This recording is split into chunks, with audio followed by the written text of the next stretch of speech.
வணக்கம் everyone, welcome to the estate tutor YouTube channel. இந்த வீடியோவில் நாங்கள் என்ன பார்க்க போகிறோம்னா ஆட்டம் எஃபெக்ட் எப்படி ஃபோட்டோஷாப்பில் கிரியேட் பண்ணுறோம்ன்றதை தான் இந்த கிளாஸ் பார்க்க போகிறோம்.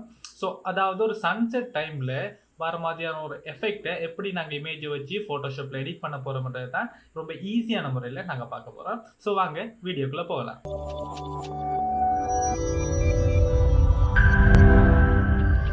ஸோ காய்ஸ், இப்போ உங்களுக்கு ஃபோட்டோஷாப் ஸ்க்ரீனை நீங்கள் இந்த இடத்துல பார்த்துக்கொள்ளலாம். ஸோ இந்த ஆட்டம் எஃபெக்ட்டை நாங்கள் கிரியேட் பண்ணுறதுக்கு எங்களுக்கு பெர்ஃபெக்டான ஒரு இமேஜ் தேவை. அதாவது பெர்ஃபெக்டான ஒரு அவுட்டோர் இமேஜ் தேவை.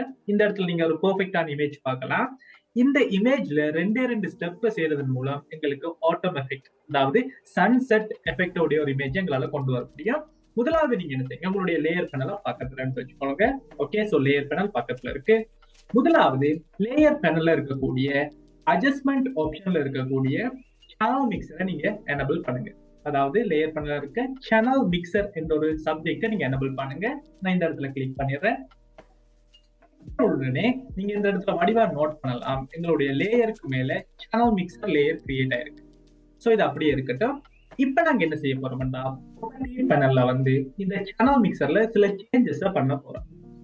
ஓகே, சோ முதலாவது இந்த சேனல் மிக்சர் அவுட்புட் ரெட்ல இருக்குன்றத கன்ஃபார்ம் பண்ணி கொடுங்க. பெர்ஃபெக்ட், ரெட்ல இருக்கு. அடுத்து நீங்க செய்ய வேண்டிய விஷயம், இந்த ரெட் படிப்படியா மைனஸ் பண்ண போறீங்க. ஓகே, உங்களுக்கு தேவையான அளவு மைனஸ் பண்ணிக்கொள்ளுங்க. சோ -9 அல்லது -8ல நீங்க வச்சுக்கொள்ளலாம் பெர்ஃபெக்ட்டா. ஓகே, அடுத்த விஷயம், இந்த கிரீனை நீங்க ஸ்டெப் பை ஸ்டெப்பா கூட்ட போறீங்க. ஓகே, வடியா நோட் பண்ணி பார்க்கலாம். ரெட் வச்சுட்டா கிரீனை படிப்படியா கூட்டுறோம். பெர்ஃபெக்ட். அடுத்து செய்ய வேண்டிய விஷயம், இந்த ரெட்க்கு பெர்ஃபெக்ட்டா இந்த கிரீனையும் நீங்க செட் பண்ணுங்க. அதாவது ரெட்டுக்கு நேரா அல்லது கொஞ்சம் சின்ன அளவு டிஃபரன்ட்ல இந்த ப்ளூவை நீங்க செட் பண்ணிக்கொள்ளுங்க. ரெட்டுக்கு நேரா பாருங்க, பெர்ஃபெக்ட்டான ஒரு அளவுல நான் இந்த ப்ளூவை செட் பண்ணிக்கொள்றேன். இந்த பேட்டர்னை நீங்க ஞாபகம் வச்சுக்கலாம். ஒரு ட்ரையாங்கிள் பேட்டர்ன் பாருங்க, ரெட் கிரீன் ப்ளூ, ஒரு ட்ரையாங்கிள் பேட்டர்ன். தேவைக்கு ஏற்ற மாதிரி நீங்க செட் பண்ணிக்கொள்ளுங்க. பெர்ஃபெக்ட். அடுத்து நீங்க ஒரு சின்ன ஒரு விஷயம் நீங்க சேஞ்ச் பண்ணணும் உங்களுடைய லேயர் பேனல்ல. இப்ப நாங்க அப்ளை பண்ணிட்ட சேனல் மிக்சர்ல அடுத்தது இந்த லேயருக்கு நாங்க ஒரு பிளெண்டிங் மோட் யூஸ் பண்ண போறோம். Light in blending mode. So இந்த லேயர் ஆப்ஷன்ல இருக்க பிளெண்டிங் மோட்ல போயிட்டு நீங்க என்ன செய்யுங்க, லைட் இன் பிளெண்டிங் மோட அப்ளை பண்ணுங்க. ஓகே, நான் லைட்னுக்கு சேஞ்ச் பண்ணிட்டேன். ஓகே, சோ இந்த லைட்ன்ற வேலை என்னன்னு பாத்தீங்கன்னா, ஸ்கின்ல இருக்க தேவையில்லாத கலரை ரிமூவ் பண்ணி விடும். ஓகே, ஸ்கின்ல இருக்க தேவையில்லாத கலரை ரிமூவ் பண்றது தான் இந்த லைட்டிங் பிளெண்டிங் மோட்ற வேலை. சோ ஒரு ஸ்டெப் கம்ப்ளீட் ஆயிட்டு எங்களுடைய ஃபைனல் ரெண்டாவது ஸ்டெப் என்னன்னா, அதே லேயர்ல இருக்க அதே அட்ஜஸ்ட்மெண்ட்ல இருக்க இன்னொரு விஷயம், செலக்டிவ் கலர்.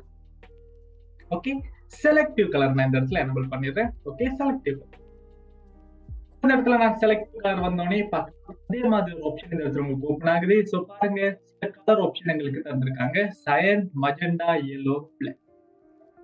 இதுல போய் நீங்க என்ன செய்யுங்க, உங்களுடைய அவுட்புட் ரெட்ல இருக்கிறத கன்ஃபார்ம் பண்ணிக்கொண்டு கீழே உங்களுக்கு தேவையான மாதிரி சைனை நான் கொஞ்சம் கூட்டுறேன். சைனை மைனஸ் பண்றேன். ஓகே, மஜெண்டாவை கொஞ்சம் கூட்டுறேன்.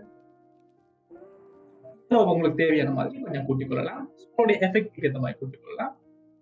அதே மாதிரி நீங்க உங்களுடைய கலர் அவுட்புட்டை நியூட்ரல்ல வச்சுக்கொண்டு தேவைக்கேற்ற மாதிரி நீங்க சைனை குறைக்கலாம் அல்லது சைனை கூட்டலாம். அதே மாதிரி என்ன செய்யணும், கொஞ்சம் நான் மஜெண்டாவை கொஞ்சம் லைட்டா கூட்டுறேன். அண்ட் yellow பாருங்க கொஞ்சம் கூட்டுறேன் லைட்டா, ஒரு +18. இந்த நம்பரை நீங்க நோட் பண்ணி வச்சுக்கொள்ளலாம். +11 +10 +18. ஓகே, இப்போ நீங்க என்ன செய்யலாம், ஃபைனலா உங்களுடைய ரிசல்ட்டை இந்த இடத்துல நீங்க பார்த்துக்கொள்ளலாம். வழியா காணிங்க பிஃபோர் ஆஃப்டர் சன்செட் எஃபெக்ட் நாங்க என்ன செய்யலாம், இந்த டைம்ல இந்த ரெண்டு ஸ்டெப் செய்யறது மூலம் நாங்க பெர்ஃபெக்ட்டா செஞ்சு கொள்ள முடியும். சோ இதை நீங்க வேற எல்லா இமேஜுக்கும் அப்ளை பண்ணி பாருங்க. ஸோ காய்ஸ், இந்த வீடியோ உங்களுக்கு ரொம்ப பிடிச்சிருக்குன்னு நினைக்கிறேன். ஸோ இதே மாதிரி ஈஸியான நிறைய ட்ரிக்ஸோடைய வீடியோஸ் எங்களுடைய யூடியூப் சேனலில் வரதுக்கு மறக்காம போய் செக் பண்ணி பாருங்க. ஸோ ஒரு நியூ வீடியோவில் மீட் பண்ண வரைக்கும் உங்களிடம் விடைபெறும் நான் உங்கள் ஜெரோன். பாய்.